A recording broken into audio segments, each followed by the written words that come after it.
আসসালামু আলাইকুম। আশা করি সবাই ভালো আছেন। It's me Ashraful Islam Lalon. Ashraful Islam Lalon Italy page এবং ইউটিউব চ্যানেল যে যেখান থেকে দেখছেন সবাইকে আন্তরিক ভালোবাসা ও অভিনন্দন।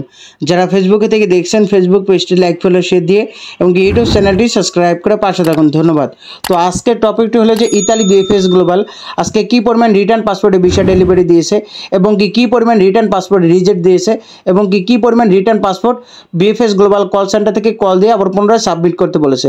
এবং আরেকটি টপিক হলো যে বিএফএস গ্লোবাল বা অ্যাম্বাসির কাছে পাসপোর্ট কিন্তু যে ভুক্তভোগী তাকে পাসপোর্ট সাবমিট করতে বলতেছে। তো এই বিষয় নিয়ে কিছু কথা বলবো এবং অ্যাপয়েন্টমেন্ট নিয়েও কিছু কথা বলবো। তো আজকে ভিসার আপডেট আজকে 11ই মার্চ 2025 রোজ মঙ্গলবার। তো আজকে মোট রিটার্ন পাসপোর্ট ডেলিভারির সংখ্যা ছিল 3টি প্রায়, মোট রিটার্ন পাসপোর্ট রিজেক্টের সংখ্যা ছিল 21টি প্রায়, মোট রিটার্ন পাসপোর্ট সাবমিটের সংখ্যা ছিল 11টি প্রায়, মোট ভিসার সংখ্যা ছিল 33টি। এর মধ্যে ফ্যামিলি ভিসা ছিল 17টি, এগ্রিকালচার ভিসা ছিল 15টি, স্পন্সর ভিসা ছিল 5টি, ডোমেস্টিক ভিসা একটাও হয় নাই, ট্যুরিস্ট ভিসা একটাও হয় নাই, বিজনেস ভিসা একটাও হয় নাই, স্টুডেন্ট ভিসা ছিল একটি। তো আজকেও মোটামুটি কিছু ভিসা হয়েছে। তো আসলেই আহামরি ওরকম কোনো ভিসা দিতেছে না। তো ভিসা দিতেছে এবং পাসপোর্টও জমা নিতেছে, সাবমিট করতেছে এবং রিজেক্টও হইতেছে। তবে দুঃখের বিষয় হলো যে ওয়ার্ক ভিসার ক্ষেত্রে তো আসলে এই ভিসা হয় বা তাদের কাছে জিজ্ঞাসা করলে একটা কথাই বলে যে রাগুসা, পালেরমো, সিসিলিয়া, তারপর ভেনিস এই শহরগুলাই পাইতেছি। অন্য শহরগুলো আছে তো বড় বড় শহর যেমন রোম শহর, তারপর নাপোলি শহর, সালের্নো, আবিলিনো, এই যে বড় বড় শহরগুলো, তো এই শহরগুলোর থেকে কিন্তু অনেক নলস্তা উঠছে এবং অনেক নলস্তাও কিন্তু এই বিএফএস গ্লোবালে সাবমিট করছিল। তো আসলে এই যে এইগুলা রিজেক্টও ওরকমভাবে দেখতেছি না। তো এইটা তো মানুষ এই যে পাসপোর্টগুলো সাবমিট করছে এবং পাসপোর্টগুলো অনেকে রিটার্ন আনছে এবং অনেকে স্ক্যান কপি জমা দিয়ে অপেক্ষা বসে আছে। দিন শেষে সবাই একটা অপেক্ষা আছে যে একটা সমাধান হয় ভিসা হয় বা রিজেক্ট, যে কোনো একটা সমাধান চায়। তো আসলে এখন রোজার মাসটা দেখেন, তারপর একটা সবাই মিলে একটা সিদ্ধান্ত দেন।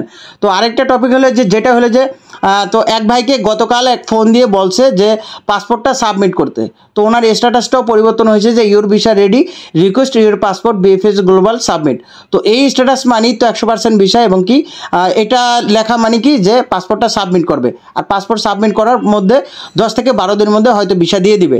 তো এখন কথা হলো যে মেন কথা হলো যে ওনার পাসপোর্টটা কিন্তু রিটার্ন আনে নাই।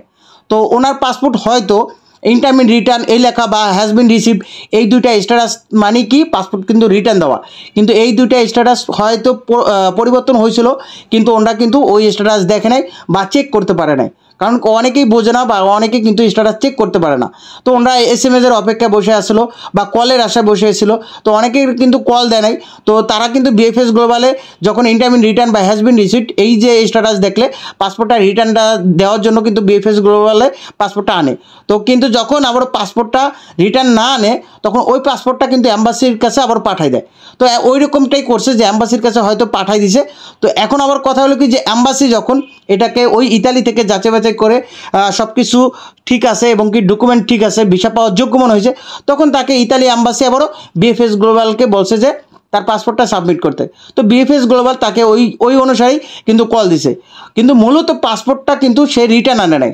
ওই যে তার এসএমএস অপেক্ষা বসেছিল যে তার পাসপোর্ট রিটার্ন আনার এসএমএস, কিন্তু রিটার্ন তো তার স্ট্যাটাস পরিবর্তন হয়তো হয়েছিল, কিন্তু ওই যে রিটার্ন আনে নাই। এখন এমতো অবস্থায় সে কী করবে? তো তাকে আমি একটা কথা বললাম যে আপনি বিএফএস গ্লোবালে চলে যান। বিএফএস গ্লোবালে চলে গেলে কিন্তু তাদেরকে জানাইলেই তারা কিন্তু একটা আপনি লিখিত একটা রাখবে বা ভিডিও আকারে আপনার যে পাসপোর্টটা তাদের কাছেই আপনার রিটার্ন আনে নেয়। তো ওটা আবার কি করবে, ইতালি অ্যাম্বাসির কাছে বলবে, যে ইতালি অ্যাম্বাসিকে বলবে যে পাসপোর্ট তাদের কাছেই।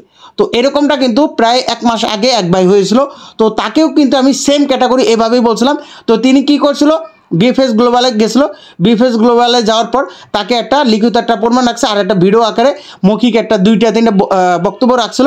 তো এক একজনের এক এক রকম হইতে পারে, কারণ অনেকে লিখিত আকারে রাখতে পারে, কারণ ওইখানে ডেস্ক অনেকগুলা 7টা-8টা। তো এখন কথা এক একজন এক এক রকম রাখে বা এক একজন প্রমাণ আসলে লিখিত রাখে আবারও মৌখিকও দিতে পারে।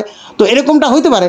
তো আসলেই যাদের পাসপোর্টগুলো এখন অনেকে আছে যে পাসপোর্টগুলো রিটার্ন আনে নাই, কিন্তু মূলত অনেকে আছে যে স্টিল আন্ডার প্রসেসিং বা আন্ডার প্রসেসিং এই স্ট্যাটাস হলেও তার আপনার রিটার্ন গেলেও আপনাকে দেবে না। অনেকে আছে যে ইনটারমিট রিটার্ন বা হ্যাজ বিন রিসিভড এই স্ট্যাটাস হয়ে বসে আছে, কিন্তু আপনাদের এসএমএসের অপেক্ষা আছেন, কিন্তু আপনাদেরকে বলবো যে আপনার পাসপোর্টটা দ্রুত রিটার্নটা নিয়ে আসবেন। কারণ কি এই রিটার্নটা না আসলে পরবর্তীতে একটা ঝামেলা হয়। আপনি যদি ভিসাও পান তখন আবার এই যে আপনাকে কিন্তু আবার বিএফএস গ্লোবালে আবারও যাইতে হইতেছে, ওই একই কিন্তু ঝামেলা, যে আপনাদেরকে আবার জানাইতে হইতেছে যে পাসপোর্টটা আপনার কাছে না, পাসপোর্টটা তাদের কাছেই। তো এটাই বলবো যে আপনারা এটা কিন্তু আবার লিখিতভাবে ওইখানে যায় পুরো প্রমাণ দিয়ে আসতে হয় যে আপনি পাসপোর্টটা আনেন নাই। তো এটাই বলবো যে আপনারা যারা এখনও পাসপোর্টগুলো রিটার্ন আনেন নাই, যদি আপনার স্ট্যাটাস পরিবর্তন দেখেন যে ইনকামিং রিটার্ন বা হ্যাজ বিন রিসিভড, তাহলে আপনি কিন্তু দ্রুত পাসপোর্টটা রিটার্ন নিয়ে আসবেন। আর রিটার্ন আনার পর অপেক্ষা করবেন যে রেডি ফর কালেকশন এসএমএস বা আপনি your visa ready, request your passport, BFS global submit, এই দুটো স্ট্যাটাস মানেই তো আপনারা জানেন যে এতদিন বলছি। তো এটা তো বললামই। তো এখানে আরেকটি বিষয় আছে যে আমার পরিচিত হয়তো আপনারা আমি বলছি যে শারজিল ভাই প্রায় 26 তারিখ, হ্যাঁ গত মাসের 26 তারিখে ওনার 24 তারিখে এসএমএস আসছিলো পাসপোর্ট সাবমিট করার জন্য, কিন্তু উনি 24 তারিখে 24 তারিখে আসার পর 26 তারিখে উনি সাবমিট সাবমিট করার পর এখনও কিন্তু ওনার passport ready for collection SMS আসে নাই। মানে সাবমিট করছে মানে কি 100% ভিসা, কিন্তু এখনও কিন্তু রেডি ফর কালেকশন এসএমএস আসে নাই। ওনার 10 থেকে 12 দিন হয়ে গেছে অলরেডি।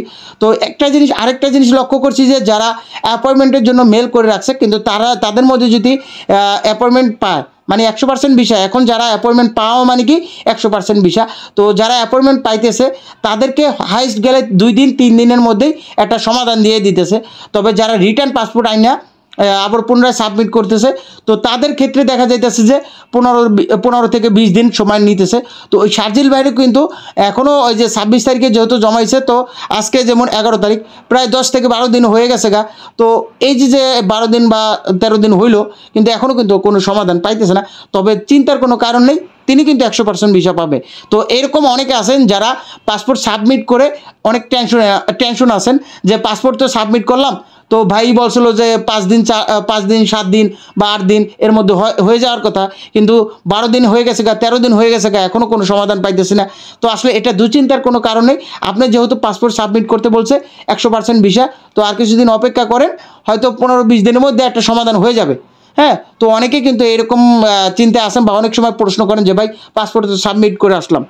তো এইটাই বলবো যে আর অ্যাপয়েন্টমেন্ট ভুক্তভোগী যারা আছেন, তো আসলে আপনাদেরকে একটাই কথা বলবো যে এখন বর্তমানে যেই কাজটা হইতেছে যে 145 নম্বর আইন ধারা, তো এই নিয়মে কিন্তু চলতেছে।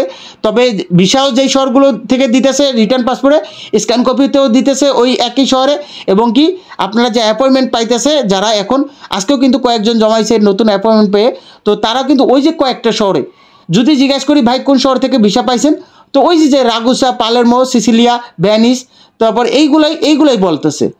অন্য কোনো শহর, আমার কথা হল কি যে ইতালির রোম শহর, নেপোলি শহর, তারপর আবিলিনো, বড় বড় শহরগুলো আছে, তো সেই শহরগুলো কিন্তু অনেক বড়।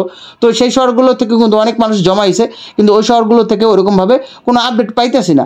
তো আসলে এটা দুঃখজনক ব্যাপার। তবে রোজার ঈদটা দেখেন, এটাই বলবো লাস্ট, যে তারপর একটা সমাধান আসলে দেখি যদি করে, তারা বলছে যে কয়েক মাসের মধ্যে সমাধান আনবে, যদি নাও করে তারপর একটা সবাই মিলে একটা সিদ্ধান্ত নেবেন। তো এতক্ষণ সাথে থেকে ভিডিওটি দেখার জন্য আপনাদেরকে অসংখ্য ধন্যবাদ।